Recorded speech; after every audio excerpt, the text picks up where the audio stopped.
Vamos lá, pessoal. Chegamos ao bloco 5 para que façamos a análise da segunda questão discursiva e encerremos esse treinamento de hoje. Vamos a ela? Joga na tela. André arrematou imóvel em asta pública, oferecendo lance de R$300 mil e adquirindo imóvel leiloado que é avaliado em R$350 mil. Ao se dirigir ao RGI para registrar a carta de arrematação, foi informado que deve recolher ITBI, em razão da aquisição do bem.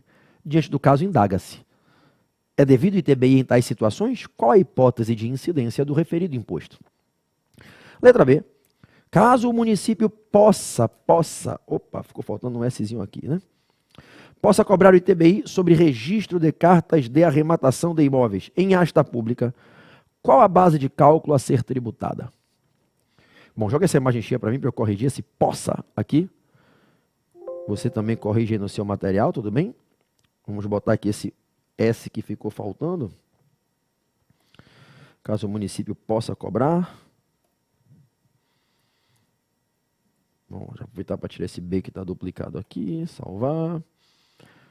Joga na tela de novo e solta o cronômetro para mim. Vamos lá. Qual é a historinha? Me bota pequenininho lá embaixo, bem miudinho. Qual é a historinha que está aqui apresentada pelo examinador? Uma discussão sobre incidência de ITBI e a base de cálculo do ITBI nas aquisições de imóvel mediante arrematação em asta pública. Né? Você vai a um leilão, tem lá um imóvel sendo leiloado, alguém está executando alguém, o executado perde um imóvel que é levado a leilão e você vai lá no dia do leilão, dá o lance para tentar arrematar e consegue arrematar. Nem sempre o valor do lance que é aceito, o melhor lance possível ali, é realmente o verdadeiro valor da coisa. Às vezes é a mais, às vezes é a menos. É um leilão. Então existe o valor verdadeiro de mercado do bem e o melhor valor que se alcança nas condições daquele leilão. Não raro você vai ter essa situação prática aqui, tá? De alguém chegar no leilão e dar um lance, como aqui nesse exemplo, de 300 mil, e o valor do imóvel é 350, poderia ser 250. A situação é: André arrematou imóvel em asta pública, oferecendo lance de 300 mil e adquirindo imóvel leiloado que é avaliado em 350 mil. Ao se dirigir ao RGI para registrar a carta de arrematação, foi informado que deve recolher ITBI, em razão da aquisição do bem. Diante do caso, indaga-se. Então, qual é a historinha? Qual é o caso? Ele arrematou o imóvel, foi no RGI registrar a carta de arrematação e o RGI disse: tem que pagar o ITBI. Esse é o caso. Indaga-se. Letra A. É devido ITBI nessa situação? Registro de carta arrematatória?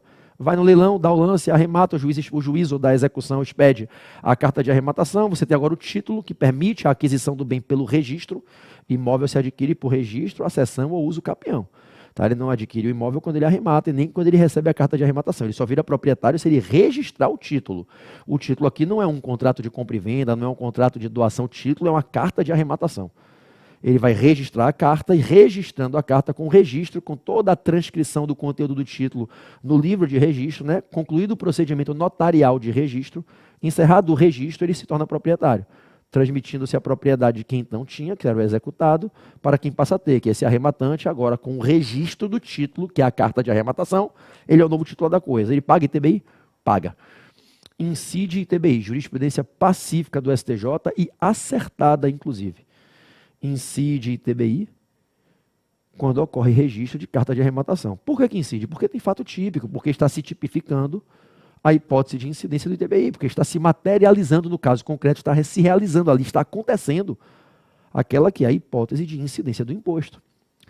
Qual é a hipótese de incidência do ITBI? A ocorrência de uma transmissão de bem imóvel, seja o direito de propriedade desse bem imóvel, sejam direitos reais sobre esse imóvel, desde que não sejam direitos reais de garantia, penhor, hipoteca e anticrese. Isso seja título oneroso, o adquirente está sendo sacrificado financeiramente para poder adquirir o imóvel, ou o direito real de propriedade, ou um direito real que não seja de garantia, um direito real de uso, de gozo, né? E entre vivos, intervivos. Quer dizer, intervivos, na verdade o que isso quer dizer não é por morte.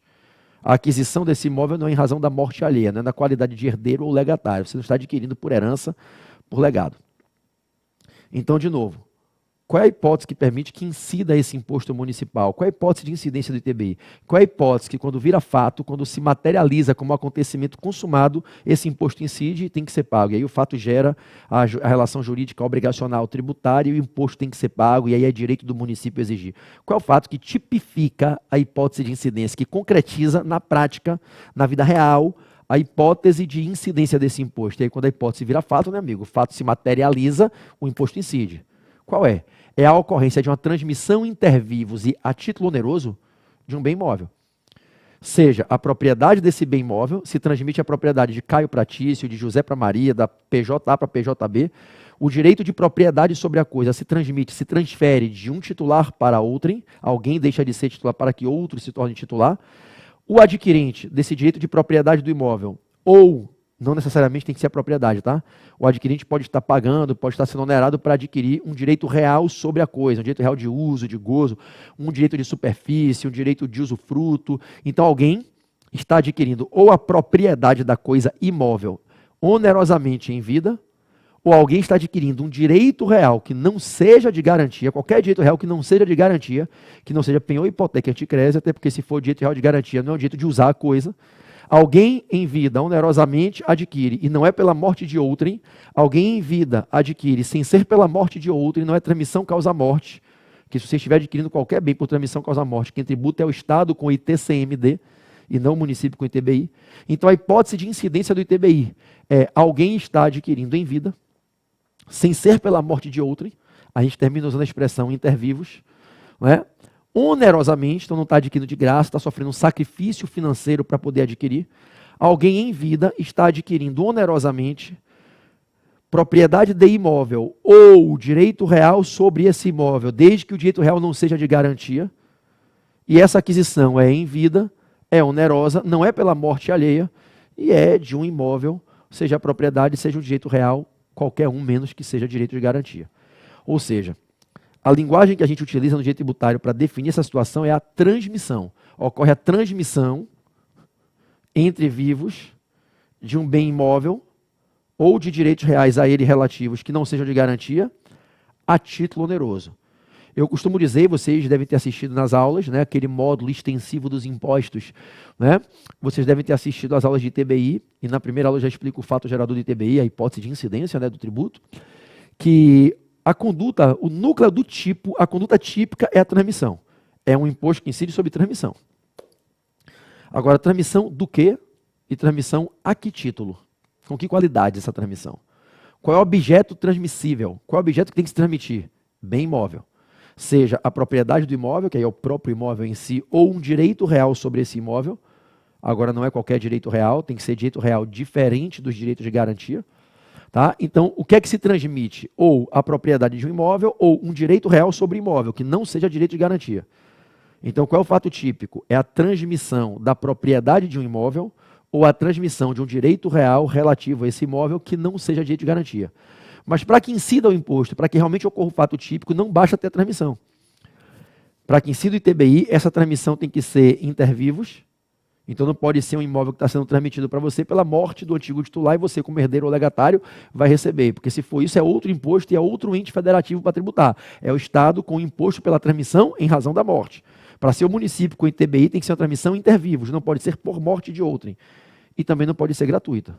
Porque se eu doar meu imóvel para você, ocorre, com o registro do contrato de doação, ocorre a transmissão do meu imóvel para você. É inter vivos, é transmissão de bem imóvel, mas é gratuita. É em razão de doação. Aí não cabe ITBI. Aí vai ser o Estado com ITCMD, pelo D de doação. Então, para caber ITBI, eu tenho que ter uma transmissão inter vivos onerosa de bem imóvel ou de direitos reais relativos a imóvel. Isso é o que você vai encontrar no texto da Constituição, no artigo 156, inciso 2. 156, inciso 2. Ok? Bom, a pergunta é, quando André arremata o imóvel em asta pública e vai registrar essa carta de arrematação, lavrado o registro, concluído o procedimento de registro, concluído todo o procedimento notarial, feita ali a transcrição do conteúdo desse título para o livro e assinado com fé pública pelo agente notarial ali, pelo tabelião, por quem for agente competente, feito o registro, formalizado o registro da carta de arrematação, incide ITBI? Incide. Porque o registro transmite propriedade, registro é meio de transmissão de propriedade, de imóvel, é inter vivos, não foi por morte, ele arrematou em asta, não é por morte, e é oneroso, não é de graça. Para ele arrematar, ele paga um lance. Então, o STJ afastou qualquer dúvida sobre a legitimidade da incidência do ITBI no registro de carta de arrematação. Então, se alguém porta uma carta de arrematação de imóvel, porque arrematou o imóvel em asta pública num leilão, e vai ao RGI registrar, com o registro lavrado, se materializa o fato gerador da obrigação de pagar ITBI. Porque com o registro ocorre a transmissão do bem imóvel. O registro foi de uma carta de arrematação, então não é um termo de partilha, não é herança. Então, essa transmissão se deu inter vivos, não foi por morte, e foi onerosa, se pagou um lance, ok? Então a resposta da letra A, vamos lá. Letra A, é devido ITBI em tais situações? Qual é a hipótese de incidência do referido imposto? É devido o ITBI nessas situações, conforme jurisprudência consolidada no STJ. É devido o ITBI em tais situações, conforme jurisprudência do STJ. É que quando se registra carta de arrematação de imóvel em asta pública,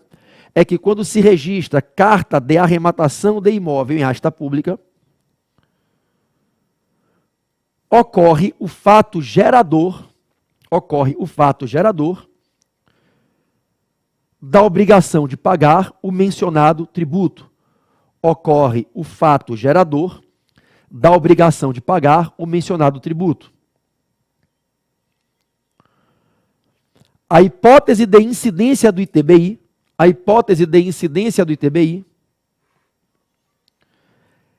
é a ocorrência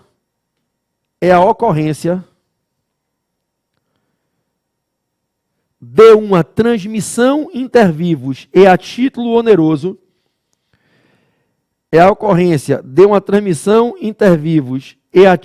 oneroso,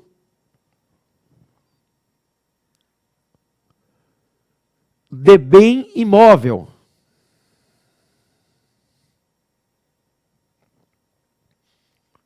Parênteses.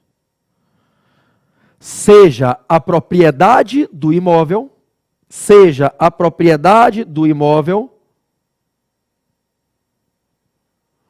ou um direito real,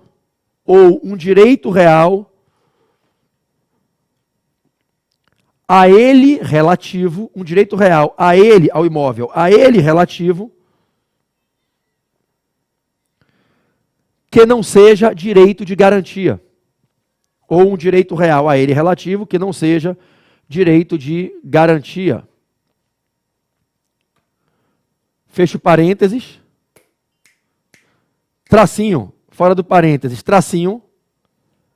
Artigo 156, inciso 2 da Constituição.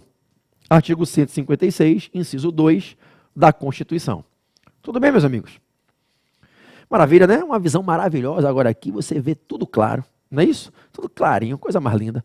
Então, preste bem atenção. A letra A está respondida.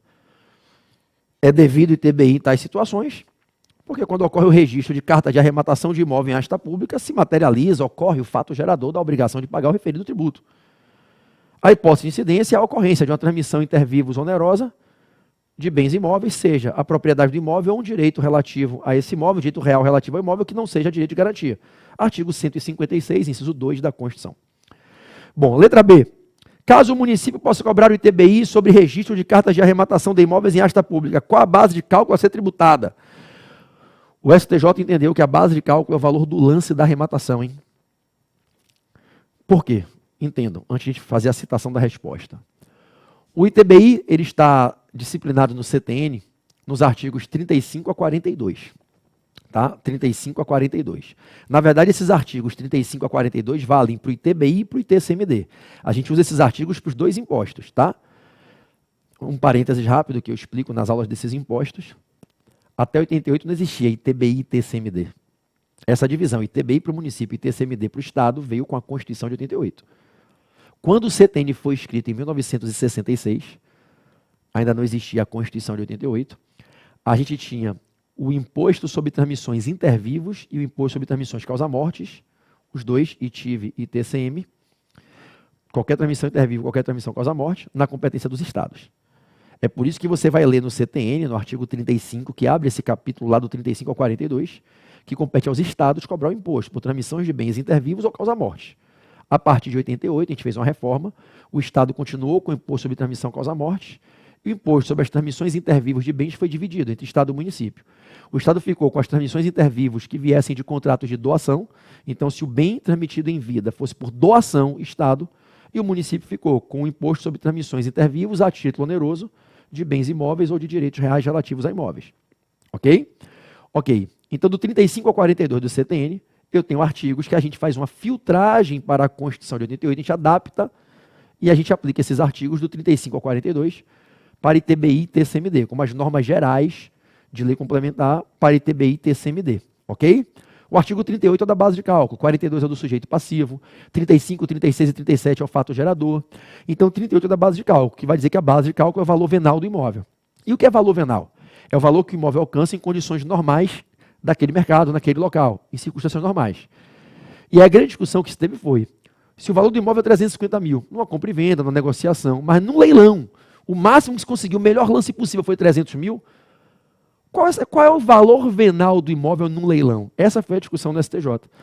Porque a Fazenda queria cobrar o ITBI em cima, pela tese da Fazenda, que ela tentou fazer valer e não conseguiu, ela teria o direito de cobrar o ITBI não em cima do lance de 300 mil, mas em cima dos 350 mil.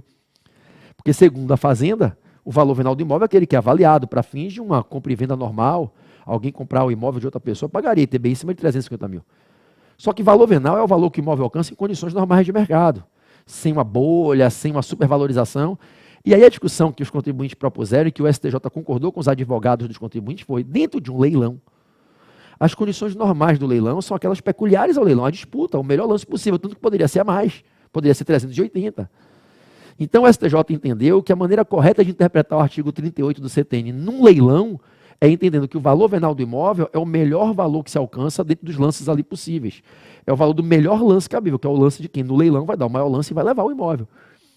Então o STJ fixou uma jurisprudência que a base de cálculo do ITBI numa arrematação em asta pública é o valor do lance da arrematação. Porque dentro das circunstâncias normais de um leilão, é de se entender que esse é o valor normal de mercado ali, dentro do leilão. E aí, o gabarito aqui seria o seguinte. Vamos lá, a pergunta é, caso o município possa cobrar ITBI sobre registro de cartas de arrematação de imóveis em asta pública, qual a base de cálculo a ser tributada? A base de cálculo é o valor do lance arrematatório, que no caso presente foi de R$300 mil, já que esse é o valor venal do imóvel nas condições do leilão. Esse é o entendimento pacificado na jurisprudência do STJ. Ok? A base de cálculo é o valor do lance arrematatório, já que esse é o valor venal do imóvel nas condições normais de um leilão. Esse é o entendimento pacificado na jurisprudência do STJ. Para encerrar, lembra que tem que sempre citar os artigos? Observância ao artigo 38 do Código Tributário Nacional. Observância ao artigo 38 do Código Tributário Nacional. Fechamos, meus amigos. Fechamos. Encerramos essa aula, foram 5 blocos, né? Espero que vocês tenham gostado, aproximadamente aí quase que 2h30 de aula, mais de 2 horas de aula, né? Espero que vocês tenham aprendido bastante. Na parte das peças, a gente fez questões identificando ADI, ADPF, identificando recurso ordinário constitucional, né? Agora a gente trabalhou com 2 casos concretos, um para a gente falar de prescrição, e o decadência, prescrição intercorrente. No caso foi especificamente prescrição intercorrente, mas eu terminei lembrando a vocês, né, a decadência ali, se não lançar no prazo de 5 anos de decadência, lançou, constituiu o crédito, constituição definitiva, não promover execução em 5 anos de prescrição, né, executou dentro dos 5 anos, interrompeu prescrição, mas se não encontrar berro do executado, suspendeu o processo, passa mais 5, prescrição intercorrente, né? E agora, nesse caso, falamos um pouquinho sobre ITBI.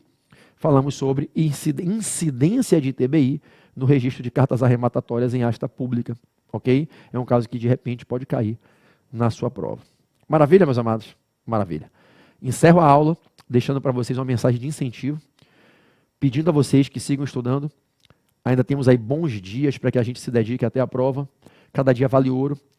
E, às vezes, eu vejo alunos assim desmotivados, eu falo, cara, olha só, às vezes você pega 4, 5 dias dando o seu melhor e estuda pra cacete, vê várias aulas, e às vezes, meu amigo, o que você vê naqueles 4, 5 dias termina caindo na prova. E às vezes é aquela questão que te salva e te bota na pontuação cravada para passar. Então, ninguém perde um jogo antes de jogar. Não existe ser reprovado sem começar a prova. Não existe. Eu já tive casos assim, claro que você não deve se apoiar nisso e ficar confiando nisso. O ideal é que você estude todo dia bastante e que você esteja estudando desde o início. Mas eu já tive casos de alunos que se matricularam faltando 6, 7 dias. Alunos que descobriram que passaram faltando 10 dias para a prova. Caraca, professor, só descobri agora, eu achei que eu não tinha passado. De repente alguém me avisou que meu nome estava na lista e eu não tinha visto. E isso é real. E o cara chega aqui, às vezes, bicho, Deus está olhando para ele e diz, é a sua vez. Só me mostre que nesses 6, 7 dias você vai dar o seu melhor. E o cara foi lá e aprendeu a fazer 1/3 das peças, caiu aqui, ele estudou, e estudou alguns assuntos, e caíram 2 questões de 4 nos assuntos que ele estudou. E passou. Já tive vários exemplos disso. Ainda que não seja o roteiro normal de uma aprovação. Uma aprovação se constrói à base de muito estudo, priorizando, todo dia. Em regra, eu digo que 99% das pessoas que passam na segunda fase são aquelas que estudam pra cacete, priorizam. O cara não vem me dar desculpa, tem um monte de aula para assistir. Amigo, não assiste aula. Ou assistir aula superficial é ferro na prova. Tem que assistir, fazer um treinamento bem feito. É que a maioria dos alunos, eu acho que não deve ser o caso de vocês, espero que não seja, mas a maioria dos alunos não consegue entender que isso aqui é uma porra de uma prova, que reprova em média 1 a cada 2 pessoas que fazem ela, prova da segunda fase no Brasil, a média nacional de reprovação na segunda fase, às vezes bate 40%, às vezes 50%, e ele não entende que ele tem que parar um pouco a vida dele para fazer isso aqui, pô. O cara tá em treinamento de às vezes 6, 7 semanas, 8, para fazer a prova. Só que o cara não se dedica por isso, ele acha que aqui ele pode levar nas coxas, ele bota a prova da OAB dele em segunda fase como última prioridade. Primeiro vem o estágio, vem a faculdade, vem o curso de inglês, vem o casamento, e aí ele bota a prova em último plano, como é que ele quer passar? Mas na cabeça do cara essa ficha não cai. Aí às vezes ele perde, aí quando vai para repescar, já a ficha cai, porque ele fica triste porque não passou, e fala, porra, velho, eu dei mole, eu tinha que ter estudado mesmo, e não estudei. E não tem culpado, não tem nem ele, nem professor, nem cursinho, nem ninguém. O cara não estudou, como é que ele vai se preparar para fazer uma prova que pode com qualquer ponto da matéria? Ainda que tributário seja a menor das 7 matérias do edital, vocês estão vendo que tem que estudar, pô. Então, eu conheço gente que quando chega nessa etapa, prioriza mesmo, cai dentro. E é a sua capacidade, ter disposição de renunciar 6, 7, 8 fins de semana, todo sábado e domingo dando cacete nas aulas, treinando peça, todo dia de semana acordar mais cedo, dormir mais tarde, todo o tempinho de tarde assistindo, lendo um pedacinho de um livro, um pedacinho da apostila, fazendo peça, assistindo um bloco de aula, ou seja, é o cara que realmente foca. Nesse tempo de preparação, ele foca, joga toda a energia dele, aí ele cria uma possibilidade grande, uma probabilidade de ser aprovado. Né? Agora, 1%, e de repente, pode ser o caso de alguém que está me assistindo aí, é aquele sujeito, aquela moça que levou a porra da preparação nas coxas, tudo foi mais importante que a prova do AB. O estágio foi mais importante, o TCC foi mais importante, não deixar de ser madrinha no casamento de uma amiga foi mais importante. Eu não estou dizendo que é ilegítimo, são escolhas, mas se você escolheu que aquilo é prioridade, você não pode esperar ser eficiente aqui. É uma coisa óbvia. Mas às vezes, uma pessoa que faz isso, tem uma bênção de pegar uma revisão final minha num sábado, pegar meu aulão de olho na peça, ver eu fazendo ali algumas peças, treinar um pouquinho, chega na prova, não tira 5 não, tira 2,5, 3. Mas nas 4 discursivas, às vezes ele pega 2 questões que eu dei certinha na revisão de sábado, faz 1,25, 1,25. Aí 3,5 na peça com 2,5, 6 e passa. Acontece, tá? O que eu peço a você é que nessas semanas que você tem, nessa reta final que você tem, né, que você se dedique o máximo que você puder, priorize o máximo que você puder, se jogue de corpo e alma, irmão. Irmã, venha, se jogue de corpo e alma, não deixe que isso, ansiedade ali sabote. Ansiedade todo mundo tem, eu tenho, você tem, todo mundo tem. Ter medo é normal, que a gente é ser humano, o medo só não pode ser maior do que a coragem, do que a autoestima e a confiança em você mesmo, porra. Se você está aqui, você tem que botar na sua cabeça o seguinte, todo mundo tem que passar por isso. Milhares de pessoas que sabiam menos do que eu, passaram por aqui e conseguiram ser aprovadas, como é que eu não vou conseguir? Eu não tenho que tirar 10, tenho que tirar 6. Eu não tenho que saber tudo de tributário, eu tenho que tirar 6 numa prova que vale 10. Então eu tenho que seguir à risca as orientações que o meu professor está falando, assistir o máximo de aulas que eu puder, treinar a peça. Vai ser cansativo? Vai, e é para todo mundo. Ou você acha o quê? Que passar na segunda fase de um concurso não é cansativo? Porra, você está esperando o quê? Não se cansar? Não dormir menos? Não ficar fim de semana em reclusão? Então o problema está na sua cabeça, você não está entendendo como é que é o jogo. Porque o jogo é assim para todo mundo nas 7 disciplinas, tributário, civil, empresarial, administrativo, trabalho, penal, constitucional. Com a diferença, tributário tem menos peças e menos conteúdo para estudar. Imagine o desafio que é para a galera de civil, de penal, que a matéria é 5 vezes maior, meu irmão. E tem muito mais peças. Entendeu? O que determina o seu resultado é o seu nível de dedicação, comprometimento. E aí, amigo, é cabecinha no lugar, coração leve e entender que você pode passar. Eu já tive aluno que na semana de prova, velho, estava chorando, dando crise, só faltando ter pedra no rim. E chegou na prova e tirou 10.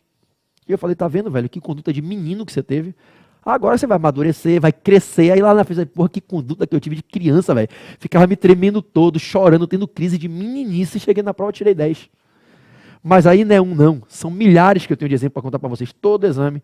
Tem gente que eu falo assim, fala, velho, se eu pudesse hoje, eu dava um tapa em sua cara, tapa de amigo, de irmão, para você largar de ser, para não dizer um palavrão aqui, você largar de ser abestalhado, rapaz. É só uma prova, porra, mais uma de muitas que você vai fazer na vida. Você tá aí se tremendo igual um covarde, rapaz, largue de ser bunda mole, rapaz. Bote a porra de uma roupa de homem agora e vai estudar, seu sacana. Chega, não passou, não passou, pronto, vai ficar aí se matando e chorando, eu vou morrer, vou me jogar de peito na BR, puta que pariu, meu irmão, aprenda a ser homem nessa porra dessa vida, rapaz. Aí chega na prova, tira 8, 8,5, 6 cravado que seja, 6 é igual a 10, passou nominalista. Tirou 3,5 na peça, fechou 2 questões, está aprovado, meu amigo. Então é você manter sua cabeça no lugar, estudar e dizer assim, eu vou dar o meu melhor. E vai para a prova. Chega lá, se Deus quiser, pelo seu merecimento, seu nome vai estar na lista e você vai estar aprovado. Tudo bem? Estuda com garra, tá bom? Tamo juntos, amo vocês, obrigado pelo carinho e confiança. Vamos embora com foco, força e fé.